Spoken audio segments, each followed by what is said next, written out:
Hi friends, ಇವತ್ತಿನ ವಿಡಿಯೋದಲ್ಲಿ graphic designing ಅಲ್ಲಿ ಫ್ರೀಲಾನ್ಸಿಂಗ್ ಅಪರ್ಚುನಿಟೀಸ್ಗಳು ಏನು, ಯಾರು ಮಾಡ್ಬೋದು, ಹೇಗೆ ಮಾಡುವಂತಹದ್ದು, ಡೂಸ್ ಅಂಡ್ ಡೋಂಟ್ಸ್ ಗಳ ಬಗ್ಗೆ ಒಂದು ಕಂಪ್ಲೀಟ್ ಆದ ಒಂದು ಇನ್ಫಾರ್ಮೇಶನ್ ನ ಪ್ರೊವೈಡ್ ಮಾಡ್ಲಿಕ್ಕಿದ್ದೇನೆ. ಸೊ ಯಾರು ಆಲ್ರೆಡಿ ಗ್ರಾಫಿಕ್ ಡಿಸೈನರ್ಸ್ ಆಗಿದ್ದೀರಾ, ಆರ್ಎಲ್ಸ್ ಗ್ರಾಫಿಕ್ ಡಿಸೈನಿಂಗ್ ಅಲ್ಲಿ ಕ್ಯಾರಿಯರ್ ಬಿಲ್ಡ್ ಮಾಡ್ಲಿಕ್ಕೆ ನೋಡ್ತಾ ಇದ್ದೀರಾ, ಜಾಬ್ ಅಲ್ಲಿ ಇದ್ದೀರಾ, ಇವಾಗ ಓನ್ ಆಗಿ ಒಂದು ಡಿಸೈನಿಂಗ್ ಯೂನಿಟ್ ನ ಸ್ಟಾರ್ಟ್ ಮಾಡಬೇಕು, ಈ ರೀತಿ ಎಲ್ಲ ಥಿಂಕ್ ಮಾಡ್ತಾ ಇರೋರು ಈ ವಿಡಿಯೋನ ಕಂಪ್ಲೀಟ್ ಆಗಿ ನೋಡಿ. ಸೊ ನಿಮಗೆ ತುಂಬಾ ಯೂಸ್ಫುಲ್ ಆಗ್ತದೆ.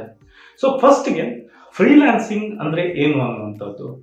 ಸೊ ಫ್ರೀಲಾನ್ಸಿಂಗ್ ಅಲ್ಲಿ ಒಬ್ಬ ಪರ್ಸನ್ ಜಾಬ್ ಮಾಡ್ತಾ ಇರಲ್ಲ, ಬಟ್ ಅವನ ಒಂದು ಕಂಫರ್ಟೇಬಲ್ ಟೈಮ್ ನಲ್ಲಿ, ಅವನ ಒಂದು ಕಂಫರ್ಟೇಬಲ್ ಝೋನ್ ನಲ್ಲಿ ಕ್ಲೈಂಟ್ ವರ್ಕ್ ಮಾಡಿ ಕೊಡೋದಕ್ಕೆ ಫ್ರೀಲಾನ್ಸಿಂಗ್ ಅಂತ ಹೇಳ್ತಾರೆ. ಸೊ ಕರೆಂಟ್ಲಿ ಫ್ರೀಲಾನ್ಸಿಂಗ್ ಗೆ ತುಂಬಾ ಒಂದು ಬೇಡಿಕೆ ಇದೆ. ತುಂಬಾ ಕ್ಲೈಂಟ್ಸ್ಗಳು ಏನಂದ್ರೆ ಅವರು ಒಂದು ಪರ್ಟಿಕ್ಯುಲರ್ ಜಾಬ್ಗೆ ಒಬ್ಬ ಎಂಪ್ಲಾಯೀಸ್ ನ ಹೈರ್ ಮಾಡುವ ಬದಲು ಅದು ಸಣ್ಣ ಪುಟ್ಟ ಜಾಬ್ ಆಗಿದೆ, ಅದನ್ನು ಹೊರಗಡೆ ಕೊಡ್ಲಿಕ್ಕೆ ಇಷ್ಟಪಡ್ತಾರೆ. ಫ್ರೀಲಾನ್ಸಿಂಗಿಗೆ ಇವಾಗ ಕರೆಂಟ್ಲಿ ತುಂಬಾ ಮಾರ್ಕೆಟ್ ಅಲ್ಲಿ ಸ್ಕೋಪ್ ಇದೆ. ಸೊ ಫ್ರೀಲಾನ್ಸಿಂಗ್ ಯಾರು ಮಾಡ್ಬೋದು ಅನ್ನುವಂಥದ್ದು.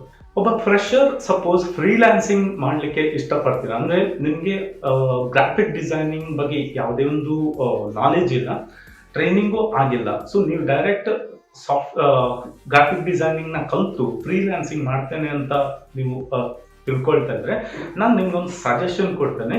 ಸೊ ನೀವು ಮಿನಿಮಮ್ 1 or 2 years ಸ್ವಲ್ಪ ವರ್ಕ್ ಎಕ್ಸ್ಪೀರಿಯನ್ಸ್ ಮಾಡಿಕೊಂಡು ನೆಕ್ಸ್ಟ್ ಫ್ರೀಲಾನ್ಸಿಂಗ್ ಇಂಡಸ್ಟ್ರಿಗೆ ಬರೋದು ಒಳ್ಳೆಯದು. ಯಾಕಂದ್ರೆ ನೀವು ವರ್ಕ್ ಮಾಡುವಾಗ ನಿಮಗೆ ಯಾವ ರೀತಿ ಒಂದು ಪ್ರಾಜೆಕ್ಟ್ನ ಹ್ಯಾಂಡಲ್ ಮಾಡುವಂಥದ್ದು, ಕ್ಲೈಂಟ್ಸ್ಗಳ ರಿಕ್ವೈರ್ಮೆಂಟ್ ಯಾವ ರೀತಿ ಇರುತ್ತೆ, ಒಂದು ಪ್ರಾಜೆಕ್ಟ್ನ ಲಿಮಿಟೆಡ್ ಟೈಮಲ್ಲಿ ಹೇಗೆ ಕಂಪ್ಲೀಟ್ ಮಾಡಿ ಕೊಡುವಂಥದ್ದು, ಈ ಎಲ್ಲ ಕಂಪ್ಲೀಟ್ ಪ್ರಾಸೆಸ್ನ ನಿಮಗೆ ಕಲೀಲಿಕ್ಕೆ ಸಿಗ್ತದೆ. ಮತ್ತು ನಿಮಗೆ ಯಾವುದೇ ಒಂದು ರಿಸ್ಕ್ ಇರೋದಿಲ್ಲ. ನಿಮಗೆ ಅಂದರೆ ಸ್ಯಾಲ್ರಿ ಫಿಕ್ಸ್ ಆಗಿರೋದ್ರಿಂದ ನಿಮಗೆ ಯಾವುದೇ ಒಂದು ರಿಸ್ಕ್ ಆಗಿರೋದಿಲ್ಲ.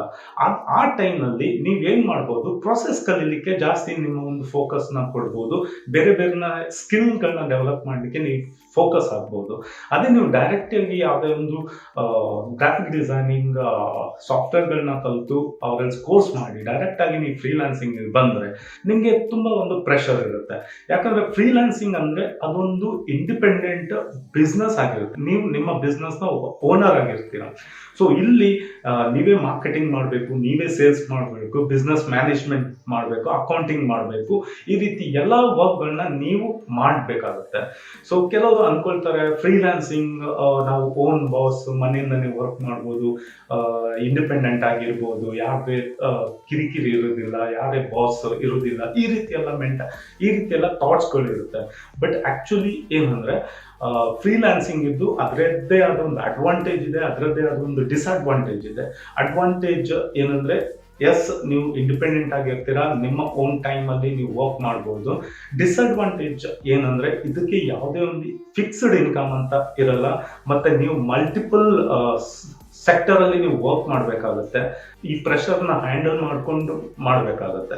ಸೊ ಆದ್ರಿಂದ ನೀವು 1 or 2 years ಯಾವುದಾದ್ರೂ ಒಂದು ಕಂಪನಿ, ಯಾವುದಾದ್ರೂ ಒಂದು ಆಫೀಸಲ್ಲಿ ವರ್ಕ್ ಮಾಡಿಕೊಂಡು ಎಕ್ಸ್ಪೀರಿಯನ್ಸ್ ತಗೊಂಡು ಪ್ರಾಜೆಕ್ಟ್ನ ಯಾವ ರೀತಿ ಹ್ಯಾಂಡಲ್ ಮಾಡ್ಬೋದು ಅಂತ ತಿಳ್ಕೊಂಡು ಆಮೇಲೆ ನಿಮಗೆ ಒಮ್ಮೆ ಕಾನ್ಫಿಡೆನ್ಸ್ ಇದೆ, ನೀವು ಫೈನಾನ್ಷಿಯಲ್ ರಿಸ್ಕ್ ತಗೋಬಹುದು ಅಂತ ಅನ್ಕೊಂಡಾಗ ನೀವು ನೆಕ್ಸ್ಟ್ ಈ ಫ್ರೀಲಾನ್ಸಿಂಗ್ ಇಂಡಸ್ಟ್ರಿಗೆ ಬರ್ಬೋದು.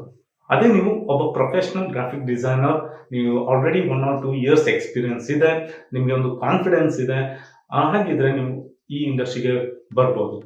ಗ್ರಾಫಿಕ್ ಡಿಸೈನರ್ಗೆ ಫ್ರೀಲಾನ್ಸಿಂಗ್ ಅಲ್ಲಿ ಯಾವ ರೀತಿ ಎಲ್ಲ ಅಪರ್ಚುನಿಟೀಸ್ಗಳು ಇದೆ ಅನ್ನುವಂಥದ್ದು. ಸೊ ನೀವೇನ್ ಮಾಡ್ಬೋದು, ಯಾವುದಾದ್ರೂ ಕ್ಲೈಂಟಿಗೆ ಕಂಪ್ಲೀಟ್ ಆದ ಒಂದು social media graphic designing service ಅನ್ನು ಕೊಡ್ಬೋದು, ಆರ್ ಎಲ್ಸ್ ಕ್ಯಾಂಪೇನಿಂಗ್ಸ್ಗಳಲ್ಲಿ ಕೊಡುವಂತಹ ಒಂದು ವಿಡಿಯೋ ಎಡಿಟಿಂಗ್ ನ ಮಾಡಿ ಕೊಡ್ಬೋದು, ಬ್ಯಾಕ್ ಗ್ರೌಂಡ್ ರಿಮೂವಲ್ ಮಾಡಿ ಕೊಡ್ಬೋದು, or else image retouching, colouring, ಈ ರೀತಿ ಎಲ್ಲ ವರ್ಕ್ಸ್ಗಳು ಫ್ರೀಲಾನ್ಸಿಂಗ್ ಅಲ್ಲಿ ಸಿಗುತ್ತೆ. ಸೊ ಇದನ್ನ ನೀವು ಕ್ಲೈಂಟ್ಸ್ ಗಳಿಗೆ ಮಾಡಿ ಕೊಡ್ಬೋದು. ಆರ್ ಎಲ್ಸ್ ನಿಮಗೆ ಒಂದು ಕಂಪ್ಲೀಟ್ ಆದ ಒಂದು ಆರ್ಗನೈಸೇಷನ್ ಇದೆ, ಅದರದ್ದೊಂದು ಕಂಪ್ಲೀಟ್ ಆದ ಒಂದು ಬ್ರ್ಯಾಂಡಿಂಗ್ ಇಂದ ಹಿಡಿದು ಪ್ರಮೋಷನ್ಸ್, ಇದನ್ನೆಲ್ಲ ನೀವು ಮಾಡ್ಬೋದು. ಸಪೋಸ್ ನಿಮಗೆ ಗ್ರಾಫಿಕ್ ಡಿಸೈನಿಂಗ್ ಕಲಿತು ಫ್ರೀಲಾನ್ಸರ್ ಆಗಬೇಕು ಅಂತ ಇದ್ರೆ, ಆರ್ ಎಲ್ಸ್ ಗ್ರಾಫಿಕ್ ಡಿಸೈನಿಂಗ್ ಅಲ್ಲಿ ಕ್ಯಾರಿಯರ್ ಬಿಲ್ಡ್ ಮಾಡ್ಬೇಕಂತ ಇದ್ರೆ ಯಾವ ರೀತಿ ನೀವು ಈ ಒಂದು ಇಂಡಸ್ಟ್ರಿಗೆ ಎಂಟ್ರಿ ಆಗ್ಬೋದು ಅನ್ನುವಂಥದ್ದು. ಸೊ ನಿಮಗೆ ಇಲ್ಲಿ ತುಂಬ ಇಂಪಾರ್ಟೆಂಟ್ ಆದ ಕೆಲವು ಸಾಫ್ಟ್ವೇರ್ಗಳ ನಾಲೆಜ್ ಬೇಕಿರುತ್ತೆ. ಎಕ್ಸಾಂಪಲ್ಗೆ ತುಂಬ ವೈಡ್ ಆಗಿ ಯೂಸ್ ಆಗುವಂಥದ್ದು Adobe Photoshop, Adobe illustrator, Adobe ಇನ್ ಡಿಸೈನ್, Corel Draw, Canva.com, ಈ ರೀತಿ ಕೆಲವು ಸಾಫ್ಟ್ವೇರ್ಸ್ಗಳ ನಾಲೆಜ್ ನಿಮಗೆ ಬೇಕಿರುತ್ತೆ. ಅದಾದ್ಮೇಲೆ ನಿಮಗೆ ಕಲರ್ ಸೆಲೆಕ್ಷನ್ ಯಾವ ರೀತಿ ಮಾಡುವಂಥದ್ದು, ಕಲರ್ ಥಿಯರಿ, ಟೈಪೋಗ್ರಫಿ ಇದರ ಒಂದು ನಾಲೆಜ್ ಇದ್ದರೆ ನೀವು ನಿಮಗೆ ಯಾವುದೇ ಒಂದು ಇಲ್ಲಿ ಅಕಾಡೆಮಿಕ್ ಕ್ವಾಲಿಫಿಕೇಶನ್ ಒಂದು ಕಂಪಲ್ಸರಿ ಇಲ್ಲ, ಬಟ್ ಈ ಎಲ್ಲ ಸಾಫ್ಟ್ವೇರ್ ಈ ಎಲ್ಲ ಸ್ಕಿಲ್ಸ್ಗಳನ್ನ ನೀವು ಕಲಿತು ನೀವು ಗ್ರಾಫಿಕ್ ಡಿಸೈನಿಂಗ್ ಇಂಡಸ್ಟ್ರಿಗೆ ಬರ್ಬೋದು. ಸೊ ಇದನ್ನೇ ಯಾವ ರೀತಿ ಮಾಡುವಂಥದ್ದು, ನಿಮಗೆ ಇಲ್ಲಿ ತುಂಬ ಒಂದು ಆನ್ಲೈನ್ ಪ್ಲಾಟ್ಫಾರ್ಮಿಂದನೂ ನೀವು ಕಲಿಬೋದು, ಲೈಕ್ ಯುಡೆಮಿ, ಕೋರ್ಸೆರಾ, ಸ್ಕಿಲ್ ಶೇರ್ ಈ ರೀತಿ ಆನ್ಲೈನ್ ಪ್ಲಾಟ್ಫಾರ್ಮಿಂದ ಕಲಿಬೋದು. ಇಲ್ಲದಿದ್ದರೆ ಕೆಲವು ಒಂದು ಇನ್ಸ್ಟಿಟ್ಯೂಟ್ಗಳಿದೆ, ಎಲ್ಲಿ ನೀವು 3 months 6 months ಇವನ್ ಡಿಪ್ಲೊಮಾ, ಮಾಸ್ಟರ್ ಈ ರೀತಿ ಗ್ರಾಫಿಕ್ ಡಿಸೈನಿಂಗ್ ಕೋರ್ಸಸ್ಗಳಿದೆ, ಅಲ್ಲಿಂದನೂ ಇನ್ಸ್ಟಿಟ್ಯೂಟ್ಗಳಿಂದನೂ ನೀವು ಕಲಿಬೋದು. ಗ್ರಾಫಿಕ್ ಡಿಸೈನಿಂಗ್ ಅಲ್ಲಿ ಫ್ರೀಲಾನ್ಸರ್ ಆಗಿ ಜಸ್ಟ್ ಇವಾಗ ನೀವು ಎಂಟರ್ ಮಾಡ್ತಾ ಇದ್ದೀರಾ. ಸೊ ನೀವು ಹೊಸ ಕ್ಲೈಂಟ್ಸ್ಗಳನ್ನ ಯಾವ ರೀತಿ ಹಿಡಿಯುವಂಥದ್ದು, ಅದಕ್ಕೆ ಬೇಕಾದ ಪ್ರಿಪರೇಷನ್ ಏನು ಅನ್ನುವಂಥದ್ದು ನೋಡೋಣ. ಸೊ ಫಸ್ಟ್ಗೆ ನಿಮಗೆ ತುಂಬ ಇಂಪಾರ್ಟೆಂಟ್ ಆಗಿರುವಂಥದ್ದು ನಿಮ್ಮದೇ ಓನ್ ಆದ ಒಂದು ಪೋರ್ಟ್ಫೋಲಿಯೋನ ಕ್ರಿಯೇಟ್ ಮಾಡ್ಕೋಬೇಕು. ಸೊ ನೀವು ವರ್ಕ್ ಮಾಡಿರುವಂತಹ ಡಿಸೈನ್ಸ್ಗಳು, ಅದರ ಒಂದು ಪೋರ್ಟ್ಫೋಲಿಯೋ ತುಂಬ ಅಟ್ರಾಕ್ಟಿವ್ ಆದ ಒಂದು ಪೋರ್ಟ್ಫೋಲಿಯೋ ನೀವು ಮಾಡಬೇಕು. ಕೆಲವು ಸೈಟ್ಸ್ಗಳಿದೆ ಲೈಕ್ ಬಿಹಾನ್ಸ್, ಇಲ್ಲಿಂದ ನಿಮಗೆ ಒಂದು ಎಫೆಕ್ಟಿವ್ ಗ್ರಾಫಿಕ್ ಡಿಸೈನರ್ ಪೋರ್ಟ್ಫೋಲಿಯೋ ಯಾವ ರೀತಿ ಮಾಡುವಂಥದ್ದು ಕೆಲವು ಸ್ಯಾಂಪಲ್ಸ್ಗಳಿದೆ, ಅದನ್ನು ಇಮಿಟೇಟ್ ಮಾಡಿಕೊಂಡು ನೀವು ಡಿಸೈನ್ ಮಾಡ್ಬೋದು. ಅದಾದಮೇಲೆ ನಿಮ್ಮದೇ ಆದ ಒಂದು ಪ್ರೊಫೆಷ್ನಲ್ ವೆಬ್ಸೈಟ್ ಇರಬೇಕು. ಸೊ ಆ ವೆಬ್ಸೈಟಲ್ಲಿ ನಿಮ್ಮ ಒಂದು ವರ್ಕ್, ನಿಮ್ಮ ಒಂದು ಡೀಟೇಲ್ಸ್ ಇದನ್ನು ಅಪ್ಲೋಡ್ ಮಾಡಿರಬೇಕು. ಸೊ ಕ್ಲೈಂಟ್ಗಳು ನಾರ್ಮಲ್ ಆಗಿ ನಿಮ್ಮ ಪೋರ್ಟ್ಫೋಲಿಯೋ, ನಿಮ್ಮ ಒಂದು ವೆಬ್ಸೈಟ್ನ ನೋಡಿದ ಕೂಡಲೇ ಅವ್ರಿಗೆ ನಿಮ್ಮ ಒಂದು ಕ್ರಿಯೇಟಿವಿಟಿ ಬಗ್ಗೆ, ನಿಮ್ಮ ಒಂದು ಪೊಟೆನ್ಷಿಯಲ್ ಬಗ್ಗೆ ಅರ್ಥ ಆಗಬೇಕು. ಅದನ್ನು ನೋಡಿ ಅವರು ನಿಮ್ಮನ್ನು ಜಡ್ಜ್ ಮಾಡ್ತಾರೆ, ನಿಮಗೆ ಅಪರ್ಚುನಿಟಿ ಕೊಡ್ತಾರೆ. ಸೊ ಒಂದು ಒಳ್ಳೆಯವಾದ ಒಂದು ವೆಬ್ಸೈಟ್ ಆ್ಯಂಡ್ ಒಂದು ಒಳ್ಳೆಯವಾದ ಒಂದು ಪೋರ್ಟ್ಫೋಲಿಯೋ ಕ್ರಿಯೇಟ್ ಮಾಡೋದು ಫ್ರೀಲಾನ್ಸರ್ಗೆ ತುಂಬ ಇಂಪಾರ್ಟೆಂಟ್. ಸೆಕೆಂಡ್ ತುಂಬ ಇಂಪಾರ್ಟೆಂಟ್ ಆದ ಒಂದು ಪಾಯಿಂಟ್ ಏನು, ನಿಮ್ಮ ಒಂದು ಸೋಷಿಯಲ್ ಮೀಡಿಯಾ ಪ್ರೊಫೈಲ್ನ ತುಂಬ ಆಕ್ಟಿವ್ ಆಗಿ ಇಟ್ಕೋಬೇಕು, ಅಪ್ ಟು ಡೇಟ್ ಇಟ್ಕೋಬೇಕು. ಸೊ ನಿಮ್ಮ ವರ್ಕ್ಸ್ಗಳು, ನಿಮ್ಮ ಒಂದು ಪ್ರೊಫೈಲ್ ತುಂಬ ಅಟ್ರಾಕ್ಟಿವ್ ಆಗಿ ಇಟ್ಕೊಳ್ಳಿ ಸೋಷಿಯಲ್ ಮೀಡಿಯಾದಲ್ಲಿ. ಸೊ ಅಲ್ಲಿ ನಿಮಗೆ ನಿಮ್ಮ ಎಲ್ಲ ವರ್ಕ್ಸ್ಗಳನ್ನ ನೀವು ರೆಗ್ಯುಲರ್ ಆಗಿ ಪೋಸ್ಟ್ ಮಾಡ್ತಾ ಇರಬೇಕು, ಅಪ್ಡೇಟ್ ಮಾಡ್ತಾನೆ ಇರಬೇಕು. ಇದರಿಂದನೂ ನಿಮ್ಮ ವರ್ಕ್ ನೋಡಿ ಕೆಲವರು ನಿಮ್ಮನ್ನು ಅಪ್ರೋಚ್ ಆಗುವ ಚಾನ್ಸಸ್ಗಳು ತುಂಬ ಜಾಸ್ತಿ ಇರುತ್ತೆ. ಮತ್ತೆ ಇನ್ನೊಂದು ಪಾಯಿಂಟ್ ಏನಂದರೆ, ನೀವು ಇವಾಗ ಫ್ರೀಲಾನ್ಸರ್ ಆಗಿ ವರ್ಕ್ ಮಾಡುವಾಗ ನೀವು ಈ ರೀತಿ ವರ್ಕ್ ಮಾಡ್ತಾ ಇದ್ದೀರಾ ಅಂತ ಹೇಳಿ ನೀವು ಬ್ರಾಡ್ಕಾಸ್ಟ್ ಮಾಡಬೇಕಾಗುತ್ತೆ. ನಿಮ್ಮ ಫ್ಯಾಮಿಲಿ, ನಿಮ್ಮ ಫ್ರೆಂಡ್ಸ್, ನಿಮ್ಮ ಕಾಂಟ್ಯಾಕ್ಟ್ಸ್ ಅಲ್ಲಿ ಇವನ್ ಅನ್ನೋನ್ನವ್ರಿಗೂ ನೀವು ವಾಟ್ಸಪ್ ಥ್ರೂ ಸ್ಟೇಟಸ್ ಹಾಕೊಂಡು ನೀವು ಬ್ರಾಡ್ಕಾಸ್ಟ್ ಮಾಡಬೇಕಾಗುತ್ತೆ. ನೆಕ್ಸ್ಟ್ ವೆರಿ ಇಂಪಾರ್ಟೆಂಟ್ ಥಿಂಗ್ ಬಂದ್ಬಿಟ್ಟು, ಒಂದು ಪರ್ಟಿಕ್ಯುಲರ್ ಸೆಗ್ಮೆಂಟ್ನ ಹಿಡಿದು ಅದೇ ಸೆಗ್ಮೆಂಟಲ್ಲಿ ನೀವು ಕ್ಲೈಂಟ್ಸ್ಗಳನ್ನ ಅಪ್ರೋಚ್ ಆಗೋದು ಒಳ್ಳೆಯದು. ಎಕ್ಸಾಂಪಲ್ಗೆ ನೀವು ಸೋಷಿಯಲ್ ಮೀಡಿಯಾಗೆ ಮಾತ್ರ ಡಿಸೈನ್ ಮಾಡ್ತೀರಾ ಅಂತಂದರೆ ಅದನ್ನೇ ಇಟ್ಕೊಂಡು ನೀವು ಕ್ಲೈಂಟ್ನ ಅಪ್ರೋಚ್ ಆಗಬೇಕು. ನೀವು ಕ್ಲೈಂಟ್ ಹತ್ರ ಹೋಗ್ಬಿಟ್ಟು ನಾನು ಎಲ್ಲ ವರ್ಕ್ ಮಾಡ್ತೇನೆ, ನಾನು ಬ್ರ್ಯಾಂಡಿಂಗ್ ಮಾಡ್ತೇನೆ, ಪ್ರಿಂಟಿಂಗ್ ಮಾಡ್ತೇನೆ, ಸೋಷಿಯಲ್ ಮೀಡಿಯಾ ಡಿಸೈನ್ಸ್ ಮಾಡ್ತೇನೆ, ವಿಡಿಯೋ ಎಡಿಟಿಂಗ್ ಮಾಡ್ತೇನೆ, ಈ ರೀತಿ ತುಂಬ ವರ್ಕ್ಸ್ಗಳನ್ನ ತಗೊಂಡೋಗು ಅವ್ರ ಹತ್ರ ಹೇಳಿದಾಗ ಸೊ ಅವರು ಅಷ್ಟಾಗಿ ಇನ್ಫ್ಲುಯೆನ್ಸ್ ಆಗಲ್ಲ. ಸೊ ನೀವು ಸ್ಪೆಸಿಫಿಕ್ ನನ್ನ ಒಂದು ಪ್ರೊಫೈಲ್ ಇದು, ನಾನು ಈ ಪ್ರೊಫೈಲಲ್ಲೇ ವರ್ಕ್ ಮಾಡೋದು ಅಂತ ಹೇಳಿಬಿಟ್ಟು ನೀವು ಅವರನ್ನು ಅಪ್ರೋಚ್ ಆಗಿ ನಿಮ್ಮ ಆ ರಿಲೇಟೆಡ್ ವರ್ಕ್ಸ್ಗಳನ್ನ ಅವ್ರಿಗೆ ತೋರಿಸಿ. ಸೊ ಸೋಷಿಯಲ್ ಮೀಡಿಯಾ ಡಿಸೈನ್ ಆದರೆ ಬರೀ ಸೋಷಿಯಲ್ ಮೀಡಿಯಾ ಡಿಸೈನ್ ಬಗ್ಗೆ ಮಾತ್ರ ಮಾತಾಡಿ. ಸೊ ಅಲ್ಲಿ ನಿಮಗೊಂದು ಅಪರ್ಚುನಿಟಿ ಸಿಗುತ್ತೆ. ಸೊ ಅವರು ನಿಮಗೆ ಒಂದು ವರ್ಕ್ ಕೊಡುವ ಒಂದು ಚಾನ್ಸಸ್ ತುಂಬ ಜಾಸ್ತಿ ಇರುತ್ತೆ. ನೆಕ್ಸ್ಟ್ ನೀವು ಯಾವ ರೀತಿ ವರ್ಕ್ನ ತಗೋಬೋದು ಅನ್ನುವಂಥದ್ದು.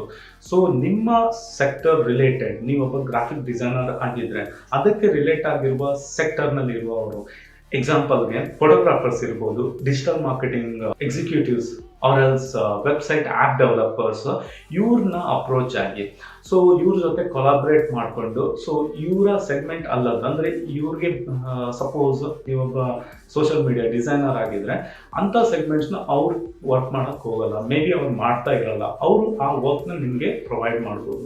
ಸೊ ಈ ರೀತಿ ನಿಮ್ಮ ಸೆಕ್ಟರಲ್ಲಿ ರಿಲೇಟ್ ಆಗಿರುವಂಥ ಸೆಕ್ಟರ್ ಅವ್ರ ಜೊತೆ ಕಮ್ಯುನಿಕೇಟ್ ಮಾಡುವಂಥದ್ದು, ನೆಟ್ವರ್ಕ್ ಬಿಲ್ಡ್ ಮಾಡುವಂಥದ್ದು, ಕೊಲಾಬ್ರೇಟ್ ಆಗೋದು ತುಂಬ ಇಂಪಾರ್ಟೆಂಟ್ ಆಗುತ್ತೆ.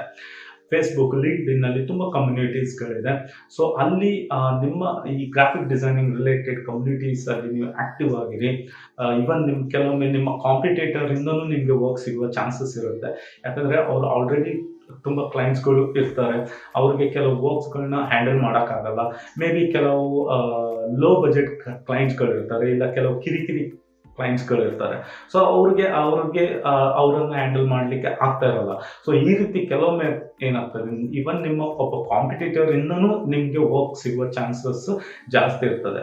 ಸೊ ಜಸ್ಟ್ ಏನಂದ್ರೆ ನಿಮ್ಮ ಒಂದು ಈಗೋನ ಸೈಡ್ಗೆ ಇಟ್ಟು ಅವ್ರ ಜೊತೆ ಒಳ್ಳೆಯದ ಒಂದು ರಿಲೇಶನ್ಶಿಪ್ ಬಿಲ್ಡ್ ಮಾಡ್ಕೊಳ್ಳಿ, ಕಮ್ಯುನಿಕೇಟ್ ಮಾಡ್ಕೊಳ್ಳಿ, ಟಚ್ ಅಲ್ಲಿರಿ. ನೆಕ್ಸ್ಟ್ ಯಾವುದು ಮಾಡಬಾರ್ದು ಅಂದರೆ ಡೋಂಟ್ಸ್ಗಳು.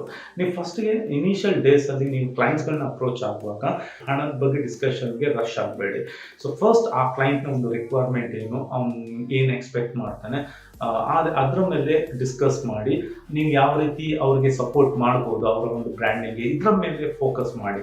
ಸೊ ಒಮ್ಮೆ ಅವರು ನಿಮಗೆ ಪ್ರಾಜೆಕ್ಟ್ ಕೊಟ್ಟ ಮೇಲೆ ಆಮೇಲೆ ನೀವು ಸ್ವಲ್ಪ ಇನಿಷಿಯಲಿ ಮೇ ಬಿ ಸ್ವಲ್ಪ ಅಡ್ವಾನ್ಸ್ ತಗೋಬೋದು.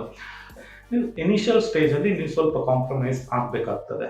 ಸೊ ಕೆಲವೊಮ್ಮೆ ಏನಾಗ್ತದೆ, ನಾವು ನಮ್ಮ ಒಂದು ವ್ಯಾಲ್ಯೂಗಿಂತಲೂ ಕಮ್ಮಿ ಬಜೆಟಲ್ಲಿ ವರ್ಕ್ ಮಾಡಿ ಕೊಡಬೇಕಾಗ್ತದೆ. ಬಟ್ ಓನ್ಲಿ ಇದು ಬರೀ ಇನಿಷಿಯಲ್ ಸ್ಟೇಜಲ್ಲಿ ಮಾತ್ರ. ಒಮ್ಮೆ ನೀವು ಸೆಟ್ ಆದ ಒಂದು 3 to 6 months ಆದಮೇಲೆ ನೀವೇನು ಮಾಡ್ಬೋದು, ನಿಮ್ಮ ಒಂದು ವ್ಯಾಲ್ಯೂ ಅಕಾರ್ಡಿಂಗ್ ನೀವು ಪ್ರೈಸ್ನ ಸೆಟ್ ಮಾಡ್ಬೋದು. ಸೊ ಪ್ರೈಸಸ್ ನೆಕ್ಸ್ಟ್ ನೀವು ಏನು ಮಾಡ್ಬೋದು, ಎವ್ರಿ 3 to 6 monthsಗೆ ನೀವು ನಿಮ್ಮ ಪ್ರೈಸ್ನ ಇನ್ಕ್ರೀಸ್ ಮಾಡ್ಬೋದು. ಯಾಕೆ ಇನ್ಕ್ರೀಸ್ ಮಾಡ್ಬೋದು ಅಂತಲೂ ಹೇಳ್ತೇನೆ. ಆ್ಯಕ್ಚುಲಿ ನೀವು ನಿಮಗೆ ಈ ಇಂಡಸ್ಟ್ರಿಯಲ್ಲಿ ಎಕ್ಸ್ಪೀರಿಯನ್ಸ್ ಆಗ್ತಾ ಹೋದಾಗ ನೀವೇನು ಮಾಡ್ತೀರಾ, ನಿಮ್ಮ ಸ್ಕಿಲ್ನ ಡೆವಲಪ್ ಮಾಡ್ತಾ ಹೋಗ್ತೀರಾ, ನಿಮಗೆ ಒಳ್ಳೊಳ್ಳೆ ಡಿಸೈನ್ ಮಾಡಲಿಕ್ಕೆ ಗೊತ್ತಾಗ್ತದೆ, ನಿಮ್ಮ ಒಂದು ಪರ್ಫಾರ್ಮೆನ್ಸ್ ಇನ್ಕ್ರೀಸ್ ಆಗ್ತಾ ಹೋಗುತ್ತೆ. ನೀವು ಕೆಲವೊಂದು ಎಕ್ವಿಪ್ಮೆಂಟ್ಸ್ಗಳನ್ನೆಲ್ಲ ಪರ್ಚೇಸ್ ಮಾಡ್ತೀರಾ, ಸಿಸ್ಟಮ್ನ ಅಪ್ಗ್ರೇಡ್ ಮಾಡ್ತೀರಾ, ಈ ರೀತಿ ಮಾಡ್ತಾ ಹೋಗ್ತೀರಾ. ಅವಾಗ ಆಬ್ವಿಯಸ್ಲಿ ನಿಮ್ಮ ಒಂದು ವ್ಯಾಲ್ಯೂ ರೈಸ್ ಆಗ್ತಾ ಹೋಗುತ್ತೆ. ಅದರ ಅಕಾರ್ಡಿಂಗ್ ನೀವು ಪ್ರೈಸ್ ಇನ್ಕ್ರೀಸ್ ಮಾಡ್ತಾ ಹೋಗ್ಬೋದು. ಬಟ್ ಇನಿಷಿಯಲ್ ಡೇಸಲ್ಲಿ ಸ್ವಲ್ಪ ನಾವು ಕಾಂಪ್ರಮೈಸ್ ಮಾಡಬೇಕಾಗುತ್ತೆ. ಕೆಲವೊಂದು ತುಂಬ ಕಿರಿಕಿರಿ ಕ್ಲೈಂಟ್ಸ್ಗಳನ್ನು ಹ್ಯಾಂಡಲ್ ಮಾಡಬೇಕಾಗುತ್ತೆ. ಮತ್ತೆ ನೀವು ಗ್ರ್ಯಾಜುಲಿ ಒಮ್ಮೆ ಎಕ್ಸ್ಪೀರಿಯನ್ಸ್ ಆದಮೇಲೆ ನೆಕ್ಸ್ಟ್ ನೀವು ಕ್ಲೈಂಟ್ಸ್ಗಳನ್ನ ಫಿಲ್ಟರ್ ಮಾಡ್ಬೋದು. ಅಂದರೆ ನೀವು ಇಂಥ ಕ್ಲೈಂಟ್ಸ್ ಜೊತೆ ವರ್ಕ್ ಮಾಡಬಾರ್ದು. ಯಾವ ರೀತಿ, ಯಾರು ನಿಮ್ಮ ಒಂದು ವ್ಯಾಲ್ಯೂನ ಅರ್ಥ ಮಾಡ್ಕೊಳ್ಳಲ್ಲ, ಮನಿ ಪಾಯಿಂಟ್ ಆಫ್ ವ್ಯೂ ಅಲ್ಲಿ ಥಿಂಕ್ ಮಾಡ್ತಾರೆ, ಮತ್ತು ತುಂಬ ಕಿರಿಕಿರಿ ಮಾಡ್ತಾರೆ. ಸೊ ಇಂಥ ಕ್ಲೈಂಟ್ಸ್ನ ನೀವು ಮತ್ತೆ ಸ್ಲೋಲಿ ಅವಾಯ್ಡ್ ಮಾಡ್ತಾ ಬರ್ಬೋದು. ಯಾಕಂದರೆ ಇಂಥ ಕ್ಲೈಂಟ್ಸ್ಗಳಿಂದ ಒಳ್ಳೊಳ್ಳೆ ಕ್ಲೈಂಟ್ಸ್ ವರ್ಕ್ ಮೇಲೂ ಇನ್ಫ್ಲುಯೆನ್ಸ್ ಆಗ್ತದೆ. ಸೊ ನಿಮಗೆ ಬೇಕಾಗಿರೋದು ಆಫ್ಟರ್ ಎಕ್ಸ್ಪೀರಿಯನ್ಸ್ ನೀವು ಒಂದು ಲಿಮಿಟೆಡ್ ಕ್ಲೈಂಟ್ಸ್ಗಳನ್ನ ಹಿಡ್ಕೊಂಡು ಒಳ್ಳೆಯವಾದ ಒಂದು ಸರ್ವಿಸ್ನ ಅವ್ರಿಗೆ ಪ್ರೊವೈಡ್ ಮಾಡಿ, ನಿಮಗೆ ಡೆಫಿನೆಟ್ ಆಗಿ ಒಳ್ಳೆಯ ಒಂದು ಇನ್ಕಮ್ ಜನರೇಟ್ ಆಗುತ್ತೆ. ಇವತ್ತಿನ ಒಂದು ವಿಡಿಯೋ ನಿಮಗೆ ಯೂಸ್ ಆಗಿದೆ ಅಂತ ಅನ್ಕೊಳ್ತೇವೆ. ಸೊ ಈ ವಿಡಿಯೋ ಇಷ್ಟ ಆಗಿದ್ರೆ ಪ್ಲೀಸ್ ಲೈಕ್ ಮಾಡಿ, ಸಬ್ಸ್ಕ್ರೈಬ್ ಮಾಡೋದಿದ್ರೆ ಸಬ್ಸ್ಕ್ರೈಬ್ ಮಾಡಿ, ನೋಟಿಫಿಕೇಶನ್ ಬೆಲ್ ಐಕಾನ್ನ ಒತ್ತಿ. ರೂಟ್ಸ್ ಇನ್ಸ್ಟಿಟ್ಯೂಟ್ ಈ ಚಾನಲ್ನಲ್ಲಿ ನಾವು ಇದೇ ರೀತಿ ಕ್ಯಾರಿಯರ್ ಓರಿಯೆಂಟೆಡ್ ವಿಡಿಯೋಸ್ಗಳನ್ನ ಮಾಡ್ತಾನೆ ಇರ್ತೇವೆ. ನೀವು ಇನ್ ಕೇಸ್ ಯಾವುದಾದ್ರೂ ಕೋರ್ಸ್ ಕಲಿಬೇಕು ಅಂತ ಇಂಟ್ರೆಸ್ಟೆಡ್ ಇದ್ದರೆ ನಾವು online as well as offline training provide ಮಾಡ್ತೇವೆ. ಸೊ ನಮ್ಮ ಒಂದು ಇನ್ಸ್ಟಿಟ್ಯೂಟ್ನ ಕಂಪ್ಲೀಟ್ ಆದ ಒಂದು ಪ್ರೊಫೈಲ್ನ ಡಿಸ್ಕ್ರಿಪ್ಷನ್ ಲಿಂಕಲ್ಲಿ ಹಾಕಿರ್ತಾನೆ. ಸೊ ನಿಮಗೆ ಯಾವುದೇ ಒಂದು ಇನ್ಫಾರ್ಮೇಷನ್ ಬೇಕು, ಏನಾದರೂ ಗೈಡೆನ್ಸ್ ಬೇಕು ಅಂತಾದರೂ ನೀವು ನಮ್ಮನ್ನು ಕಾಂಟ್ಯಾಕ್ಟ್ ಆಗ್ಬೋದು. Check care. ಬಾಯ್.